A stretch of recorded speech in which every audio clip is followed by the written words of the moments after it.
The idea that you can get kicked out of the dorms and sentenced to mandatory psychological counseling for making a joke about the freshman 15. The idea that you can get in trouble for publicly reading a book that has the wrong cover on it. It's crazy. The title Unlearning Liberty refers to what we see on college campuses, where students are learning all the wrong lessons about what it means to live in a free society. And there's a popular misconception that speech codes came into existence in the 80s and 90s, and because they were so roundly defeated both in the courts of law and in the courts of public opinion, that they went away. But amazingly, despite all of these losses in court, the number of speech codes increased since the 1990s. The harm of campus censorship affects us all. It leads to a citizenry that is way too comfortable with violations of freedom of speech, and that they start to take them for granted. They start thinking, yeah, maybe it's okay if the Democratic or Republican Party decides that I should be limited in my protest to a tiny cage that's far away. That's insanity, and that's something that people would not have accepted in a previous era.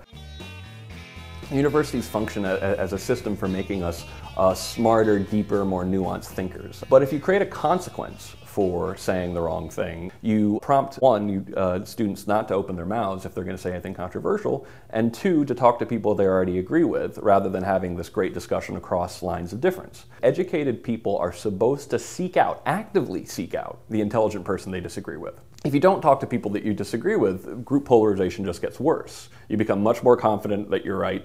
Because you're not talking to anybody who has any different opinions, and it leads, research shows it leads to this overconfidence and sort of radicalism in people really believing uncritically that what they already believe is totally true. This is not what higher education is supposed to deliver.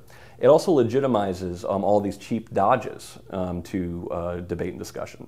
People claiming they're offended. Suddenly the bar for being offended has gone way down. We've all seen that feigned outrage is something that sort of pervades our entire society. And if it works as a trump card to shut down discussion, people are simply going to be attracted to using it. And what people fail to recognize is that feigned outrage was something that was first weaponized and perfected on college campuses, and now it's sort of spread out to our society. And it harms the level and quality of debate. We should be living in a golden age of American discourse.